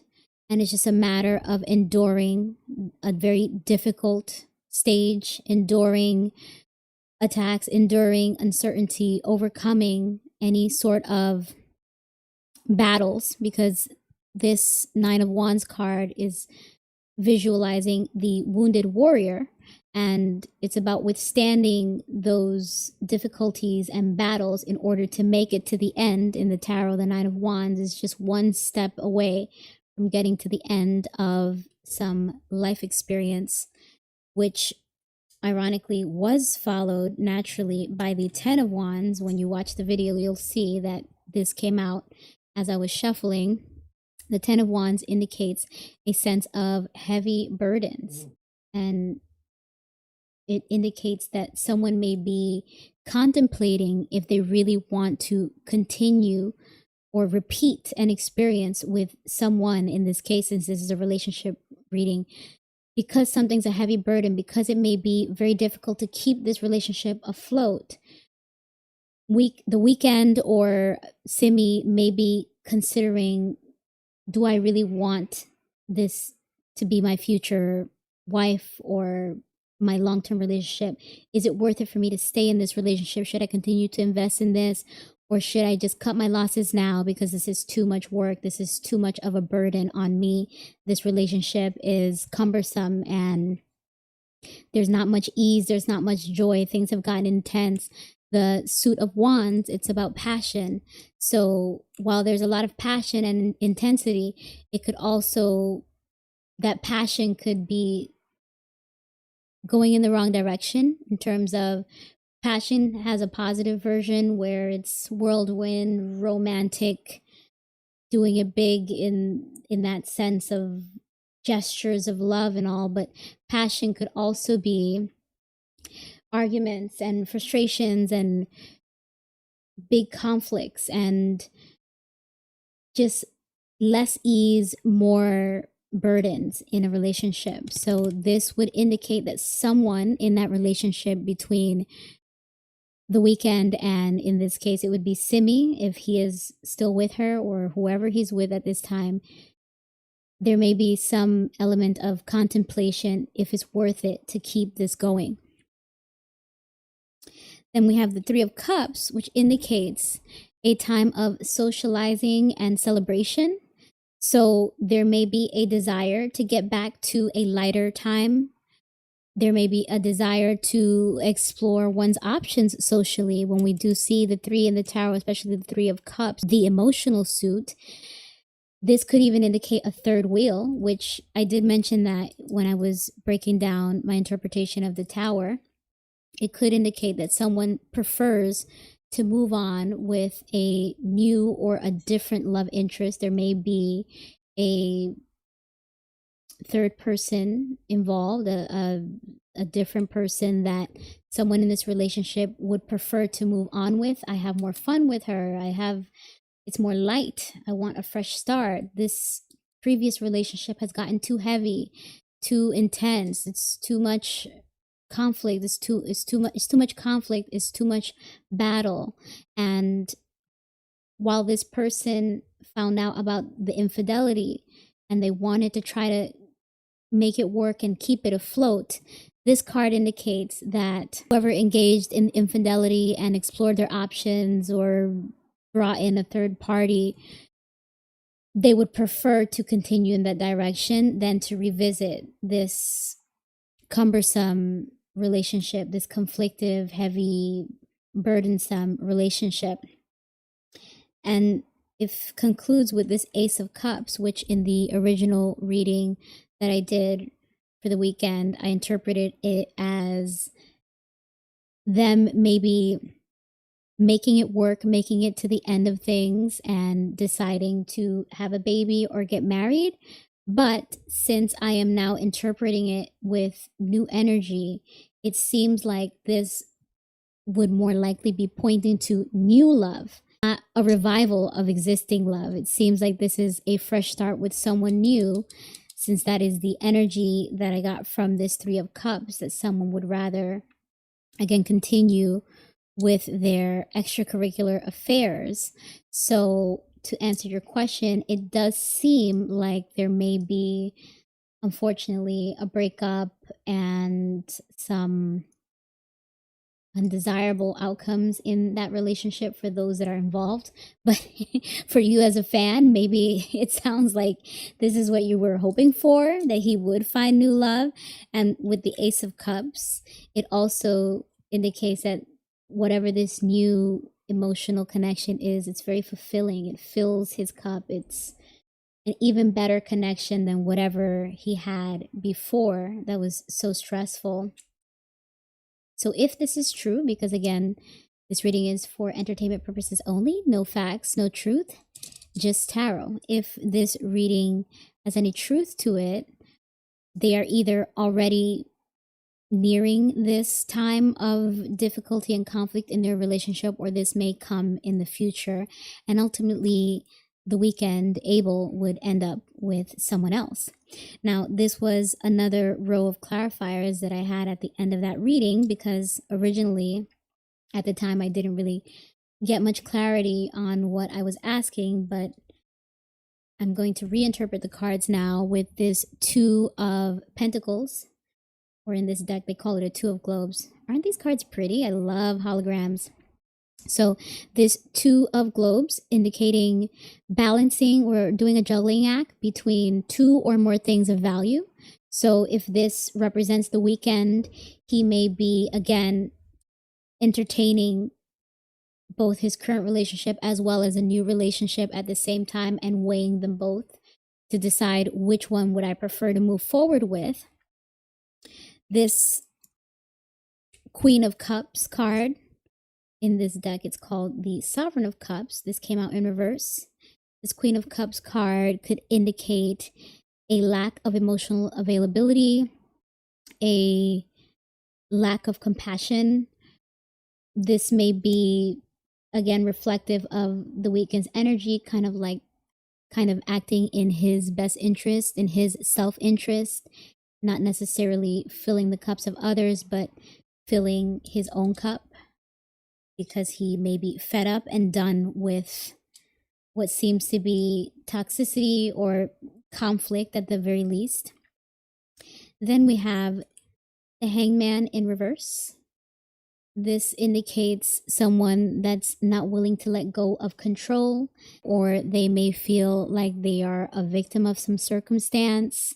So this could indicate a sort of resistance to change, or a resistance to the current flow of things in an existing relationship, a desire to not let go of his options. I would interpret this to mean that the Weeknd wants to keep his cake and eat it too. He wants to resist that change into a more stable lifestyle, resist marriage and settling down and stability, and keep the presumably rock star lifestyle that he is used to or prefers.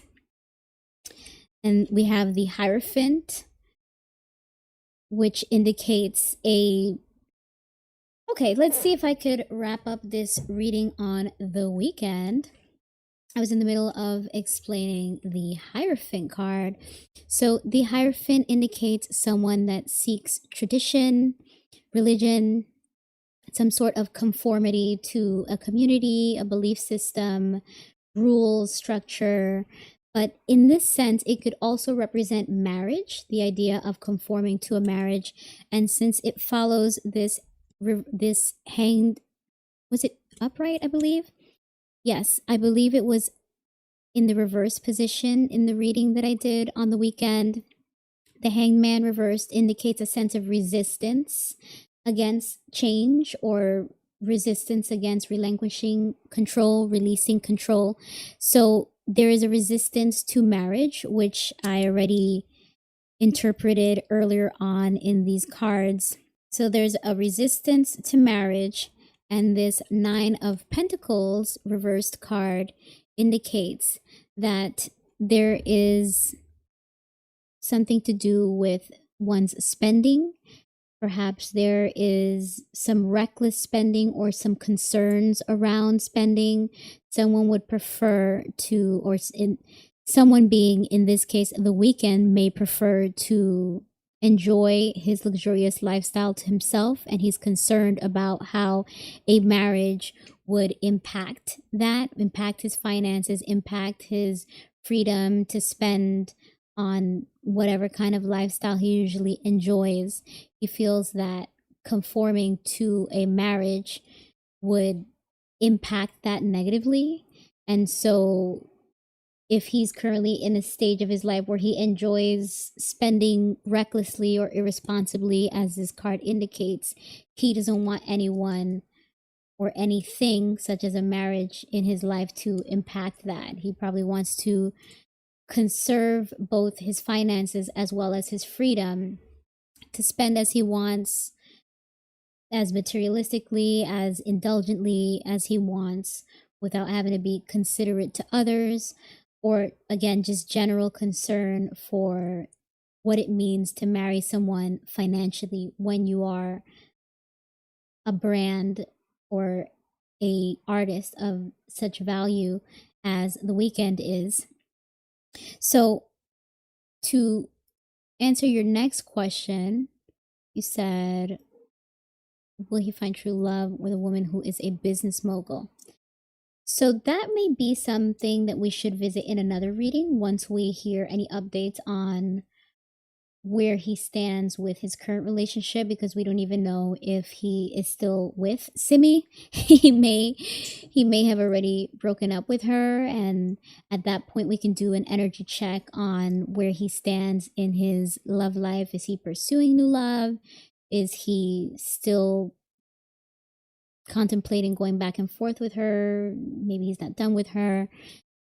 The energy is constantly changing, and the tarot cards pick up on the energy at that time. So let's table that second question on if you'll find true love with a businesswoman for another time. And of course, keep a lookout for when I do upload that deep dive into the Weeknd's love life, that reading that I did for you at the beginning of the summer. Would love to also pull more cards on any follow-up questions you have, Shantae, so feel free to leave it in the comments. All right, let's switch gears to another reading, another topic. Let's see what is next. And I'm also going to switch decks here. All right. So the next question we have is around the Kardashians. So we heard a few things last week about Ray J, Kim Kardashian's ex from way back in the tape days. He was heard somewhere saying something about how he may have contributed to some federal investigation that may be happening against the Kardashians. And there was a viewer question on, let me read exactly what it says. Are Kim K and Kris Jenner under federal investigation? So let's see what the cards have to say about that. Kris Jenner is Kim Kardashian's mother, for those of you just joining us. I feel like I didn't really shuffle these enough, but let me just make a mental note. We have victory, triumph, compassion, emotional intelligence, taking care of the money. Let me do a good riffle shuffle before I continue into this reading, because I want to make sure the deck is energized. Spirit. Will Kim K and Kris Jenner be under federal investigation? Is this rumor or gossip on the internet streets fueled by the always looking for attention Ray J? Is there any truth to what he's saying, or could we just assume that this is another one of his attempts to fill the headline with some clickbait? And again, for those of you just joining, these readings are for entertainment purposes only. No facts, no truth, just tarot. So, Spirit, will Kim Kardashian and her mother, Kris Jenner, undergo a federal investigation? Are they about to catch a RICO, like Ray J said, or is it just a rumor? Is it just noise for him to get attention? Let's see what the cards have to say about that. Okay. All right, so we have the Ace of Pentacles reversed. This indicates a failure, a financial failure, maybe a bad investment. This could also be a missed opportunity, a lost opportunity due to some delays or misunderstandings. So this could be a money grab. Again, as I was joking in the beginning when I was shuffling the cards, one of the many times that we've seen Ray J say something, an eyebrow raising thing, usually about the Kardashians, that we never really see anything serious come of it. We've seen him talk about the courts before in relation to them, and then things kind of just die down. So this may be yet again one of those attempts that don't really go far in terms of his goal behind it. May have been some financial goal, again, trying to get clickbait, get eyeballs, get attention on whatever platform he was on, or whatever upcoming projects he has. But also interesting to note that the Kardashians also will be releasing a new season later this month. So this could also be interpreted as something to negatively impact them financially, if there's any truth to it. But off of this card alone, we're not seeing that as yet. We have the Chariot reversed. So this is the second card that indicates that this legal pursuit would not advance. It would not get very far because of this Chariot in reverse, indicating delays or a lack of determination, a lack of control or focus to accomplish a certain goal. There may be blockages. There may have been a plan that falls through, or a plan that goes off the rails.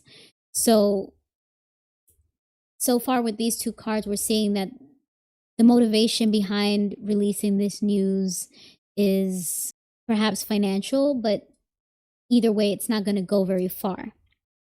I would interpret that to mean there's not much truth to this idea that the Kardashians might be catching a RICO or might be federally investigated. Yeah, there is no truth to it with this Ace of Swords reversed, which means dishonesty, a lack of clarity. This could also even mean surgery. We know the Kardashians love some surgery. So, and Kris, you have never looked better. She looks fantastic. So whatever work you're getting done, girl, that scalpel is working. Let me give the TikTok clap, the TikTok applause, because you look fantastic, Kris, as do you, as always, Kim. But this Ace of Swords in the context of this reading indicates there's no truth to this. I kind of don't even want to continue pulling cards for this reading, but just to get a full row of cards, I'll pull one more. Queen of Swords indicates someone with clear boundaries, someone that's a direct communicator, someone that is no nonsense and will shed a very clear and unbiased perspective. This to me feels like this is the legal efforts that the Kardashians will take in order to shut this down, quiet all this noise, and not play around. Because from my understanding, they've already secured counsel to combat this accusation by Ray J. Interestingly enough, they've secured Alex Shapiro, which is the lawyer that seems to often litigate cases for Jay-Z, Rock Nation, that world of legal interests. So this indicates that not only is the intention of this rumor not going to go far, but it is going to be shut down legally. Kim and Chris are not playing. They are going to make sure that this is rectified for good, not only just in this specific accusation that Ray J has made, but also trying to shut him down long term in terms of, we have seen several times that he has brought them up for one thing or another, and they don't want to be played with anymore. They don't want him to play with their name, with their brand anymore. So they will be advancing with legal action and taking it as far as they can to try to nip him in the bud. So watch out, Ray J. Be careful what you wish for. You wanted some Kardashian. You wanted to piggyback off of the Kardashian attention somehow for some other business motive, but it seems like it's going to backfire and blow up in your face. Retreat while you can. Release a statement clarifying or apologizing so that you do not have to deal with those repercussions and consequences, which seem like they will be severe. Stop playing with them, Ray J. All right, so let's move on to the next reading. Actually, while we're in the Kardashian world, does anyone on this live care? I'll just throw it out there. There was someone that inquired about Kylie and her on-again, off-again boyfriend, Timothee. One moment, people were saying that they don't see them together, so there was suspicion that they may have broken up. And then the next moment, people are thinking, oh, maybe they're about to get engaged. We see them together again. So they're on again, off again. If anyone on the live right now cares, I'll do a reading, but I don't think it's that big of a deal for us to look into right away. If there's more news about it, I could circle back and do a reading on them. I figured we'd slip it in while we're on this Kardashian topic, but because it's so late already, I think maybe we'll just, let me see. Let me look at the comments. If someone wants to hear it, then we'll proceed. If not, we'll just leave it. Yeah, no one cares. Sorry, Kylie, no one cares. No one cares. And then there was another comment. Someone said, and I wouldn't be surprised if Kendall reconnects with Bad Bunny just in time to share some of his spotlight around the Super Bowl. Right, because in the introduction for this live stream, I mentioned that Bad Bunny, who is at one point was romantically linked with Kendall Jenner, which is another sister in that Kardashian camp, that Kardashian family. She's Kylie's sister, Kendall is. Because I mentioned that earlier in the stream in the introduction when we were catching up of some of the many pop culture updates that happened within the past couple weeks since I last streamed.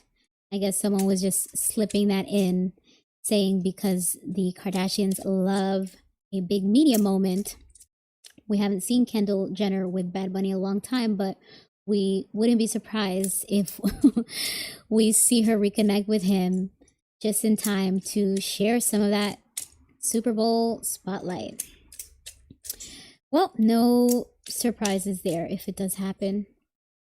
They love a publicity moment and any connections that get their clout up. All right, what's the next me just check my notes here.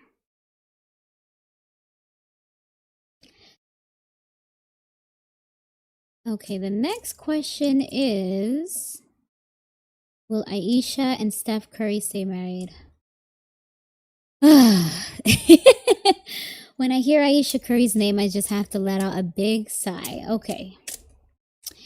So for those of you who do not know this world of the Currys, so Ayesha Curry is the wife of Steph Curry. So Steph, aka Stephen Curry, he is a big deal in the professional basketball world. He is a sharpshooter in the NBA that is very decorated. He has won a lot of MVPs. He's won a lot of the finals rings, which is the top award that you can get in the NBA. He set the bar for the level of shooting and the skill level and the precision and the rate of 3-point shooting that has come to be expected in modern day basketball. And he even has a couple of gold Olympic medals under his belt. We saw him last summer in the last Olympics putting France to sleep, doing the night. So Steph Curry is kind of a big deal for those that follow sports and basketball. And his wife, Ayesha Curry, recently did an interview that generated a lot of reaction, mostly negative reaction, but overall strong reactions on both sides. So I want to proceed with it factually, and then I'll just give a little more background. So Steph Curry, sorry, let me look at my notes here. Yeah. What did I say? Okay, so yeah, Steph Curry is kind of a big deal. He was even shouted out in one of the Drake songs where he's like, I've been Steph Curry with the shot, been cooking with the sauce, Chef Curry with the pot, boy. Steph Curry is a big deal. So his wife, Ayesha Curry, they call them WAGs in that world, wives and girlfriends of the pro athletes. She is Steph's wife, and she recently went on a podcast and said that she didn't want kids. She didn't want to get married. She thought she was going to be a career girl focused on goals, but then it happened so early in her life. And by it, she means marriage and kids. She phrased it as if she had no control over this choice, leaving room for people to question if she was maybe forced into this marriage. Was she forced into having kids? Like, was this an arranged marriage or something? Or is she just not taking accountability for the choices that she's made to lock in with this man early and go 4 deep with kids? Because what we've seen of the Currys publicly is a beautiful family image. They have 4 kids. They take beautiful pictures. We have not heard of any scandals or embarrassing behavior to come from Steph Curry. You know, he's generally seems like a non-problematic family man, and that's a big deal considering what the norm is for professional athletes. And that is part of the reason that Ayesha Curry's statements have gotten a lot of reaction and backlash, because many feel that she is embarrassing her husband and her family by releasing these statements. Some women that felt that they were able to relate to what she was saying, that took a lot of what she said at face value, felt that she was just expressing common hindsight thoughts that many women who marry and start families early feel. But there is a history of Ayesha coming out of nowhere and painting her marriage and family in a negative light through her voluntary information in these interviews. Because there's a history of Ayesha having these interview moments where it seems that she's kind of bashing her husband and her family or somehow embarrassing them, this recent occurrence has been a bit amplified in the kind of reactions that it's generated. So in the past, Ayesha had another media moment where she expressed that she's really bothered and insecure because she had zero male attention while her famous husband would have girls throwing themselves at him. And she said that it would be nice to know that someone's looking. Now, in many ways, she has consistently shared that she craves attention and validation outside of her husband to boost her esteem due to her feeling small compared to how well recognized and received he is. She feels she's in her husband's shadow and struggles with ongoing insecurity for not having attained a comparable kind of fame or prestige on her own. But she talks about her marriage as if she's settled. Mind you, he's a highly decorated top basketball shooter in the NBA that holds so many accolades. As I mentioned before, we've never heard of him embarrassing her in any way, which speaks volumes coming from someone who's a professional athlete and the reputation that we have seen of those kinds of men in their romantic life not necessarily being the most faithful and the most respectful to their partners. And then also having all of the privileges that his wealth affords them that have allowed her to enjoy a luxurious lifestyle while also investing in businesses and interests. Ayesha Curry has had a restaurant. She did cookbooks. I believe she had a show at some point. She had home goods that included a wine and cutlery and all of the things that would work well in that cooking home goods category that she was developing businesses in. So many people were very confused. People were very puzzled, considering that she has seemingly ventured into all of these businesses. What area of her life exactly was she feeling she wasn't able to accomplish her goals? What area did she feel was truly hindered by being in this relationship? Because she talks as if she lost so much by being his wife and mother. So if you strip it down and put it plain, it sounds like she compares her success to that of her husband's and is a bit jealous of the attention, adoration, respect, and recognition that he gets, while also living in regret of locking her life down with someone so early in life before enjoying her freedom to be with other partners. And her proximity to him also seems to delude her into believing that she could have accomplished that same level of excellence as him on her own. Because when you're growing up next to a prodigy, watching every step that they make as they rise into whatever purpose was set for them, it could seem so easy that an observer thinks they could easily obtain something like that for themselves as well. But that thinking overlooks the elements of destiny and divine guidance. Not everyone is meant for some huge rise. Her husband, Steph, comes from a basketball family and has an impressive shooting skill set that set the bar in the modern day style of basketball. So she mourns the opportunity cost of how her life unfolded, since in her mind, it pales in comparison to how recognized and accomplished her husband seems, while also taking no accountability for having made these choices, which is where people feel she leaves room for it to be interpreted as her speaking negatively about her family, because her choice of words and her choice to keep publicly revisiting this topic displays a level of regret, resentment, and buyer's remorse that, unless she discloses otherwise, it seems to be unmerited and very self-destructive to a marriage.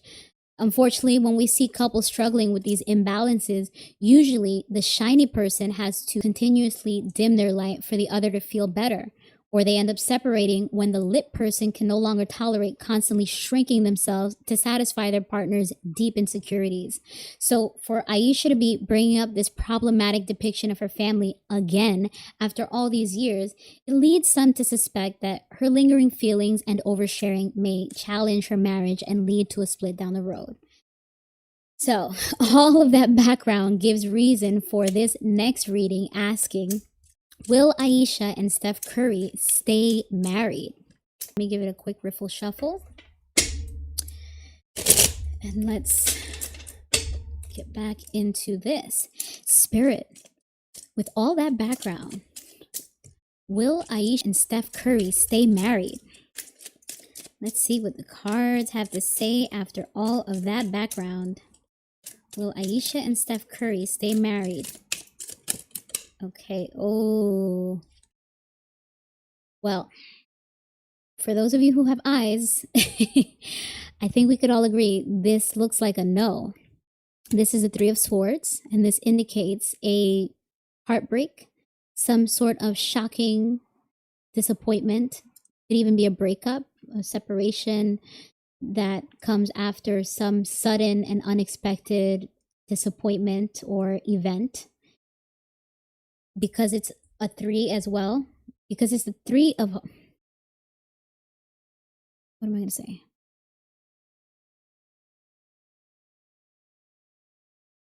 And 3s in the tarot could also indicate a third wheel, like an affair, someone having a relationship with someone outside the marriage, a third person.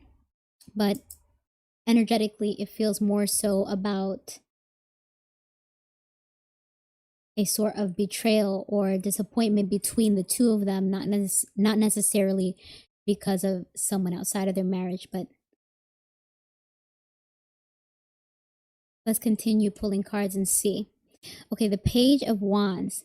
That indicates the excitement and enthusiasm around something new, a new passion, a new creative opportunity, getting started on something with someone new. So now I'll take that back. Something new with someone new, possibly, since we see this 3 again, as I mentioned before, that could indicate that in a relationship reading, there may be a third party, a third person interfering in the relationship, or in this case, the marriage, that someone may be interested in exploring that new relationship further with this Page of Wands. We have the 8 of Pentacles, which indicates someone working hard to level their skills up, someone that's very diligent and dutiful, looking to perfect their craft. In terms of a relationship reading, this could also mean someone putting in the work to try to save a relationship, to save this marriage. The 6 of Cups, pointing to feelings in the past, positive feelings in the past, a desire to return to a favorable time in the past, a sense of nostalgia, or even reconnecting with someone in the past, possibly. Ooh, the Star card. So in the tarot, the Star card usually means hope and faith. But in this reading, energetically, it feels like Ayesha wants to be a star. She wants more attention. She wants to have that same recognition and respect, have that same prestige that her husband has. She herself wants to get that same attention, and maybe that would contribute to a strain or pain point in their marriage. The Devil card, somehow that's positive. This means moving on from destructive behaviors, healing and improving upon one's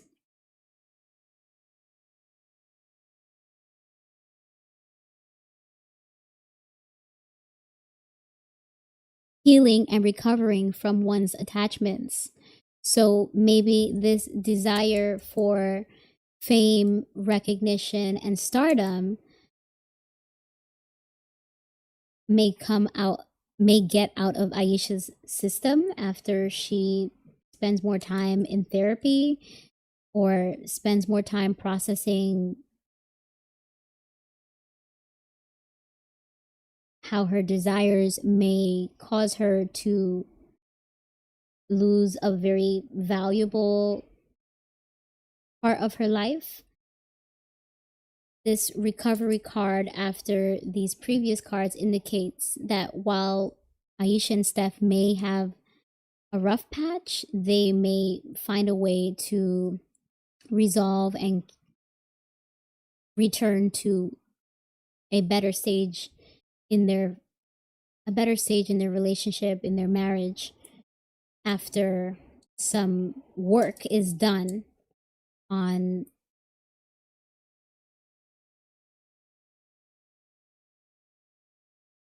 after someone does some work on themselves. Yeah. Oh my god, I really got to edit this down. after someone works on themselves,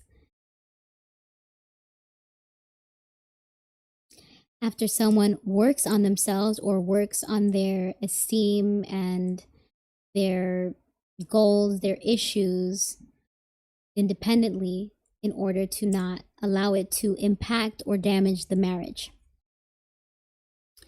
Yeah, the King of Cups, how nice. This is a Pisces card indicating a very emotionally mature leader that is very compassionate. I believe Steph Curry is a Pisces, so his demeanor may be very healing for her and very stabilizing. He contributes to that marriage or relationship, making it the distance. He's very solid, and his compassion allows him to be very understanding to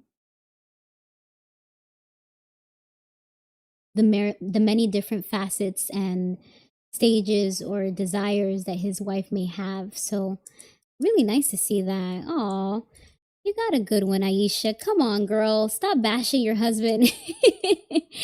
He is putting up with you and all of the bumps in the road. And hopefully you could take a page from his book of emotional maturity to strengthen your own sense of independence. And it seems like maybe it's even just communication skills need to be fine-tuned, because she could feel how she feels and maybe just not communicate it publicly so that it doesn't put such a bad stain, leave such a bad impression on her and her marriage, so that she doesn't have to deal with this public outrage and feedback or whatever. So let's pull the last card out in this reading, the Moon. So this indicates, after a period of uncertainty, fears, doubts, a period of self-reflection to understand why someone has these fears and doubts, they finally find clarity. They finally are able to proceed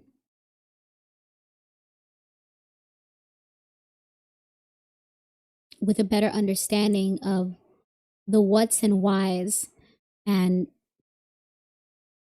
clear all of those doubts and disturbances from their path in order to get to a better place.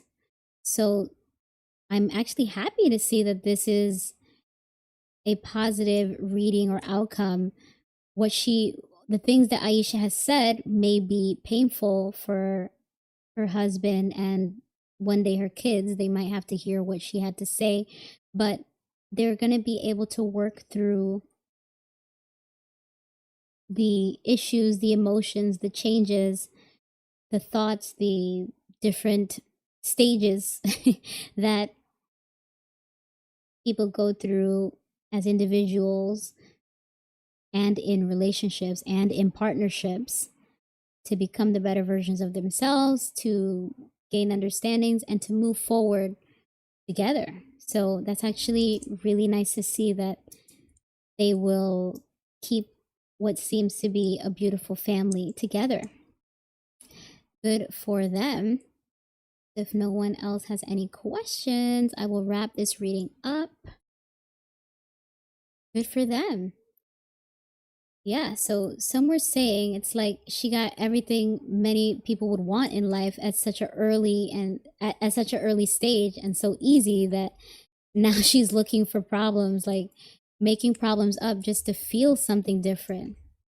Similar to what people have been chatting about, the privileged people that elect to pay big money to hike Mount Everest, or go on the submarine with the video game controller, they must not have enough problems to be that bored and numb to the good life that they go looking for that kind of risk and expense just to brag and feign superiority. So here's Ayesha with a seemingly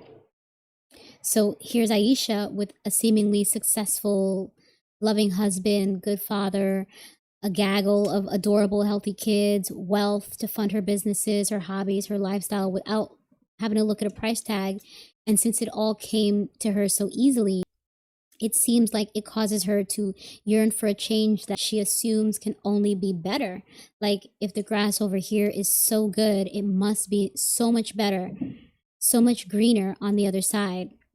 So the pursuit of something else with the assumption that it must get better becomes somewhat of a self-sabotage, since it overlooks what a rare and beautiful blessing she has compared to the struggles of most modern day families, which unfortunately there's a lot of broken homes, struggles, financial struggles, and emotional struggles because of the broken homes.